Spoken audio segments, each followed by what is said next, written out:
Hello and good afternoon, CSI 158, Section 841 and 847 students for the Spring 2014 semester at Anne Arundel Community College, and this is the Cisco Networking Academy Networking Essentials course, and we are going to be doing PacketTracer tutorial 10.1.3.3, where we're going to be configuring and assigning IP addresses using DHCP, and this is going to be for DHCP v4.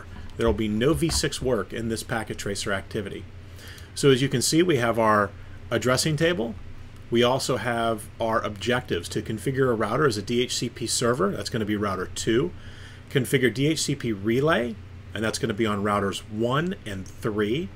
And configure a router as a DHCP client. That will also be router 2. And then we're going to verify some DHCP connectivity. Okay, so let's jump right in here. So as you can see, step 1 says configure a router as a DHCP server. So configure the excluded IPv4 addresses. So what we need to do on router 2 is to exclude the first 10 addresses from the R1 and R3 LANs. And it's very important to understand that the LAN is this IP subnet here, right? This would be the WAN subnet, the wide area network, and this is the local area network subnet. So to exclude the first 10 addresses, we're going to do that from the 192.168.10.0/24 subnet, as well as the 192.168.30.0/24 network. And what this means is we're going to exclude these addresses so that when router 2 is assigning IP addresses out to clients, that these IP addresses, the first 10, are not going to be assigned to any clients that are requesting a DHCP address. Because maybe we're using these addresses, we could be using them as static IPs for management stations. We could be using them for maybe a dedicated host connection. So again, we're going to exclude those IP addresses. So here on router 2, we're going to go from user exec mode into privilege exec mode, and from privilege exec into global config. And this is going to be a globally seen configuration that we're going to do. So we're going to type in IP DHCP, and as you can see, if you do a question mark, you've got your excluded address, and it says prevent DHCP from assigning certain addresses. So I'm going to go ahead and type in excluded address, and if I do a question mark, you can see it wants the low address. So the first assignable address is 192.168.10.1. If I do a space and a question mark, you can see then it wants the high address. So again, we're picking the first 10 addresses, so that's going to be 192.168.10.10, and so that's going to go ahead and exclude those 10 addresses from that specific subnet. If I do a question mark at the end, you can see there's no other options, and so we'll hit enter. And now we need to do the same thing for the .30 subnet, and so we'll just scroll back here. And again, there is our second statement. So what we've done already here on router 2 is we've run 2 commands, and we've excluded the first 10 addresses from each of the respective subnets that are behind router 1 and router 3. And what this means is all other assignable IP addresses, so from .11 to .254, those addresses could theoretically be assigned out to clients who are coming onto that LAN requesting a DHCP address. Okay, let's go ahead and take a look at step 2. Step 2 says create a DHCP pool on router 2 for the R1 LAN. And we need to be careful here because the name of that DHCP pool is going to be case sensitive. So it's capital R1 and then a minus sign of the dash and then capital LAN for R1 LAN. Right? If I do a question mark, you can see that's it. So what we're doing here is we're saying I want to configure a DHCP pool called R1-LAN. And now we're going to go into a sub-configuration mode, right? The DHCP config, sub-configuration mode out of global config. And let's do a question mark here and kind of familiarize ourselves with some of the commands that we can run. So we've created this DHCP pool called R1 LAN. We know that it's going to relate to the 192.168.10.0 subnet. And so here's where we're going to declare that. So we can put in the default router setting. We can list DNS servers. We can exit from the pool configuration mode. We can put in the network, so it's the network number and mask. We can remove settings from here. So if I wanted to maybe change my default router or my DNS server, I use the no. And then I could put in options. So you could do option 42. You could do different DHCP options that would be available to you. And so if I were to type in option ? You could see the DHCP option codes range from 0 to 254. But we are not going to go that deep into the weeds. All right, so let's take a quick time out here, and let's take a look on a Cisco 1841 router here. And I'm going to go into global config mode again, and then IP DHCP, DHCP pool, and we'll just call it test pool. So now, again, as you can see, so this is a real Cisco router. And if I do a do show version, you can see I think I'm running, 12.4.28T8. And I'm sorry, it's an 1841. So now I'm still in that same sub configuration mode, but as you see, when I type the question mark, we've got quite a few more options that we can choose from here, right? And again, this isn't to overwhelm you, it's just to kind of show you that, again, PacketTracer, outstanding tool to learn from at the CCNA level, and as you move on, you're going to learn about these other options. And this is just, again, for completeness, so that you're aware that there are a whole host of other DHCP sub-configuration commands that you can choose from. And as you can see here, the default router, DNS server, we could set the domain name, right? We could put the address lease time in, so if you wanted to say that when that DHCP address is leased out, it's good for maybe 24 hours, 48 hours, maybe a week, right? So again, this is just so that you can see that there are a lot of other options to choose from. Okay, so again, where we're at, we've got 5 or 6 here. 1, 2, 3, 4, 5, 6. So we're going to go ahead and create the pool. So step B, or I should say sub-step B here in step 2, says to configure the DHCP pool to include the network address, right? So what we're going to do is we're going to type in network 192.168.10.0, and that is the network address, or the subnet ID. And we're going to go ahead and add that in there, and then it wants our network mask. And so we already know that this is a /24, which is 255.255.255.0. And so what that statement says right there is, I've now created a DHCP pool, and it's going to be for this /24 network here. And so every address in this /24 network could be assigned out minus the addresses that we have excluded, right? Okay, so now this is the statement that says, hey, this is the subnet pool from which you can assign IP addresses to clients that are making DHCP requests. All right, so we've got the DHCP pool to include the network address. Now we need the default gateway, which is here. It just says default router, and that's what that stands for. So the default router off of router 2 is going to be the router 2 IP address that's going to sit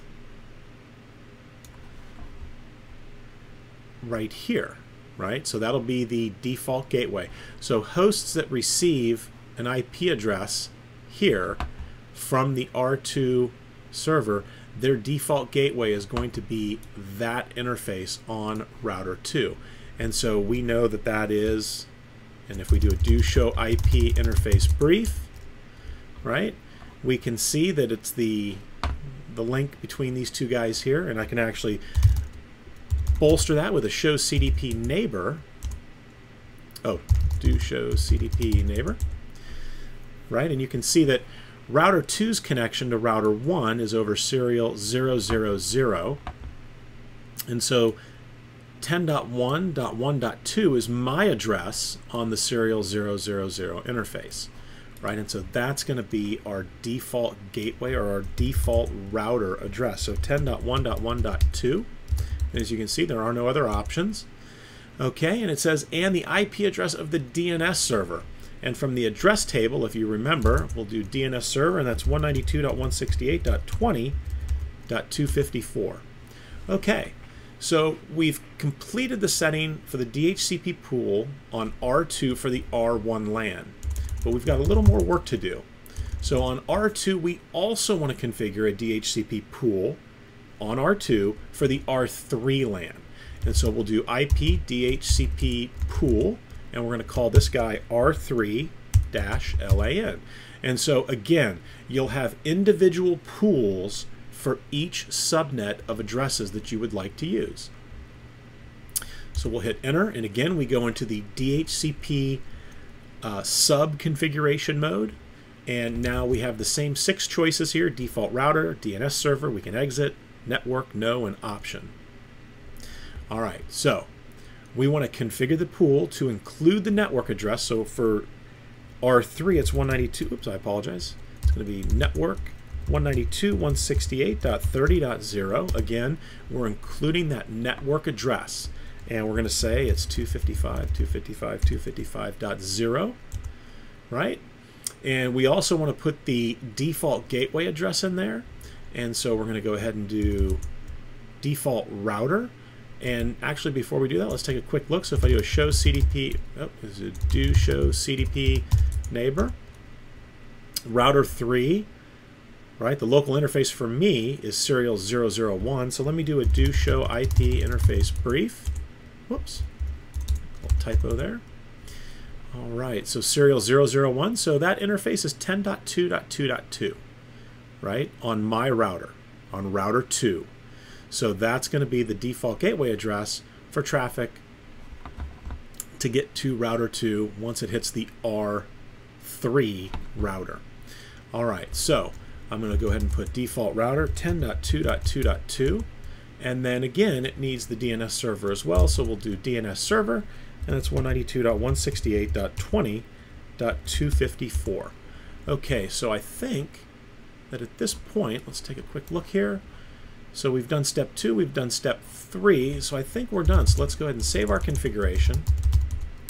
We'll do a write memory. Now let's do a show run and take a look at what we have so far here. So as you can see inside of our configuration, here are the 2 exclude statements, basically stating that 192.168.10.1 through 10.10 will not be assigned out. They cannot be given out as DHCP addresses. And the same thing here for the 192.168.30. You can see we have our 2 IP DHCP pool statements. Both statements creating a pool, R1 LAN and R3 LAN respectively. And that is where we declare the network or the range of IPs that are going to be available to be assigned out by DHCP when requests come in to router 2. We have our default router in there, and we also have our DNS server address in there. And so right now, we've completed for the time all the assignments or all of the steps for router 2. So let's close router 2 down and let's move on to part 2. So part 2 is going to be configure a DHCP relay. So step 1, configure R1 and R3 as a DHCP relay agent. And so this is actually very straightforward, and I'm going to leave it right here so we can see what we're doing. So on router 1, you want to configure a DHCP helper address, right? Or they say relay agent, and the way we do that is by configuring a helper address. Now, a lot of students ask, where does that helper address go? Does it go on the WAN interface, or does it go on the LAN interface? And if you think about it logically, if PC1 here were to send out a DHCP request, right, so it would go out as a discover request, that's a broadcast request, and that broadcast is not going to be able to make it past this router, right? So the router by default is not going to forward a broadcast out. So logically, we would want this interface right here on the router, and in our case, it's gig 00, I believe, and we'll check that in a second. But that gig 00 interface, that's where the broadcast is going to show up. And that's where we want to put our helper address. So on R1, we're going to go from user exec mode into privilege exec, and then into, well, before we do that, let's do a show IP interface brief. And you can see here that, yes, we're going to be doing it to gig 00, right? 192.168.10.1. And so the way we do this is we're going to go into global config, into interface config mode, where I'm going to put in the IP helper address. And now, what is the address that I put in here? And so the address that we want to put in here is going to be the address for R2, right? So we're going to put in R2's address, which is going to be 10.1.1.2. And what we're telling R1 on that gig 00 interface is, hey, I know where to send your broadcast. I'm now going to go ahead and forward that on to router 2 to facilitate that communication. And so that's it. And so again, it's on the inside LAN interface where we configure that IP helper address, keeping in mind that by default, a router will not forward on or will not route broadcast traffic. So we've got to tell the interface that's going to receive it first, hey, here's a helper address, and this is where you're going to send your DHCP request to. And I'm going to forward that along for you. All right, so we'll type in, and we're going to go ahead and save our config. And now we're going to come over to router 3. All right, so for router 3, which sits right there, so here's router 3. Let's pull up the CLI, go from user exec into privilege exec, and then we'll do a show IP interface brief. And let's see, again, yep, it's gig 00 here as well. And so I'm going to go ahead and go into global config and then into interface gigabit ethernet 0/0, where I'm going to, again, type in the IP helper address 10.2.2.2. Because, again, that is the serial interface address on R2 that connects to R3. All right, so that's our helper address. So I'm going to go ahead and type in N, and we'll do a quick write mem to save our config. And we've saved our config. So now we've completed those steps. Let's go ahead and check our results. And maybe there's a mistake or two in here, and you never know. So let's check. And sure enough, our default gateway is incorrect, right? So as you can see, the default gateway is incorrect because when I configured router 2 for the default gateway, I put down the address of the WAN interface on router 2. And for any of you that were watching along, you might have been asking yourself, well, wait a minute, why would that be the default gateway? And so this is what we set that up for, so that we could go back into the pool with the no command. Because the default gateway is going to be the interface that's right there on router 1, right? Okay, so we're going to go back in, and we're going to go into IP DHCP pool, and we're going to go into R1-LAN. Now remember, if I do the question mark, you can see that we have the no command to negate things. So I could do no default router 10.1.1.2, and then I can add in the correct default router, which is going to be 192.168.10.1, right? And that's what we're going to want in there. And that was done intentionally so that we would be able to go back in. So I'll do a write mem, and we'll save that off. And we're going to come back over here to R3, and let's do that same thing. And again, you can never get enough CLI command line practice. So we'll go into global config mode, IP DHCP pool, and this is, oops, I apologize. Let me kill that. Pull R2 back up. So I'm going to come back in here to global config mode and IP DHCP pool, and this is R3-LAN. And I'm going to say no default router 10.2.2.2, and the default router will be 192.168.30.1. All right, much better. So we'll do a write mem there, and we'll close this guy down. Let me pull R3 back up here. So we do not want a DHCP pool. There we go. I was thinking about R3, but needed to do it on R2. So let's take a peek here real quick. So configure R1 and R3 as a DHCP relay agent. So we've done that. So if these guys are now DHCP relay agents, what that means is PC1 and PC2, we should be able to get an IP address. So let's check that out. So if I pull PC1 up and we'll go to the desktop, I'm going to go ahead and click DHCP, and it should go out and source a DHCP address from router 2. And as you can see, which address did we get? We got .10.11.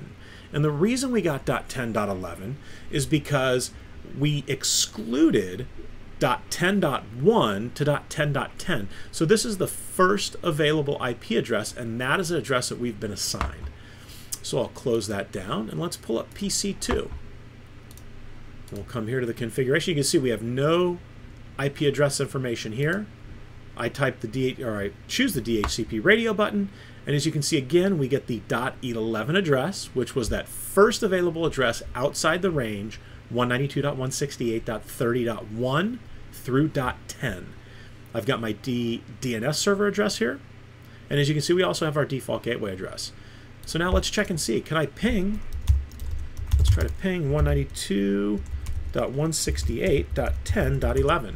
So let's try to ping PC1 and see what happens. All right, so the first request times out, right, because it's got to ARP out because it's not on the local LAN. And sure enough, that works. All right, fantastic. So PC1 and PC2 have their IP address information. Now, if you don't have access to the GUI, and let's say maybe you're in the command line, you can type in ipconfig and hit enter, and that will show you that you have your information. If you want to see more information, you can type in ipconfig-all. And this is definitely an abbreviated version of information. So this is a Windows XP workstation here that I work on when I do my PacketTracer videos. And so you'll see when I type in ipconfig-all that we're going to get quite a bit of information. Yeah, and so I'll make it large here. So you can see, starting from right up here, right, we've got all kinds of different detailed information here. We've got some IPv6 information that shows up, some adapter information. So again, you may see very little information like we've seen here, but typically you're going to see much more information like I have over here. And this guy's using a static IP address, and it's actually a VMware virtual machine. So, all right, so you can see we've got the DHCP servers, right? It sees it's 10.112. The DNS servers are listed, or the DNS server is listed, the default gateway, my subnet mask, what my IPv4 address is, and my IPv6 address. And I also have my MAC address here as well for that NIC, the network interface card. Okay. So PC1 and PC2 are done. So let's configure R2 as a DHCP client. And we're going to wait it out. I'm not a big fan of speeding things up, because we're going to take a look at a few other things while this is establishing a neighbor adjacency with the internet. Okay, so configure gig01, and actually this is a typo, and I'm going to show you why. So it's looking for gig00. So if I do a show IP interface brief, you can see that, or I'm sorry, I believe this is correct. We're going to take a look. I think there's a typo in here somewhere. I'm not sure I've come to it yet. So as you can see, the 192.168.20.1 is the LAN that the DNS server sits on, and that's Gigabit Ethernet 00. And so we are going to go into Gigabit Ethernet 0/1, and we're going to set that interface up to receive an IP address. So we'll do from privilege exec into global config, and we're going to do int Gigabit Ethernet 01, and I'm going to bring the interface up right away. Right, so the interface is up, and now I'm going to put in here IP DHCP, whoops, I'm sorry, IP address, and if I do a question mark, typically we would type in maybe, you know, your 192.168, etc., but here we're going to use DHCP. So I'm going to say DHCP, and as you can see, there are no other options there, and I'll hit enter. And so what's going to happen now is that router 2 on the gig01 interface is going to get a DHCP address. Now, the note here says use the fast forward time feature to speed up the process, or wait until R2 forms an EIGRP adjacency with the ISP router. So we'll wait for that. Now, how do I confirm that it has the address? So let me type in, and we'll do a write mem. So while we're waiting for that to happen, as you can see here, my completion is 100 out of 100. Right? So we've completed this PacketTracer activity tutorial successfully what we want to do now is a show IP interface brief. Right, as you can see, gig 01 still says unassigned, right? No address yet. So what happens if I do a show run int gig 01? Oh, it doesn't like that. So if I do a show run, and we'll come down here to gig 01, you can see it doesn't list an IP address, it just simply says, and there's the adjacency, right? So the adjacency is formed, and so now we are going to have a DHCP address assigned to us. So if I were to do show IP interface brief, as you can see, now I do have that DHCP address. So one subtle difference that we need to look at here is when I do the show IP interface brief, you can see that I can see the gig 00 and the gig 01 interfaces and their respective IPs. But if I do a show run, and I'll come down here, gig 00, right, has that IP address hard-coded in here.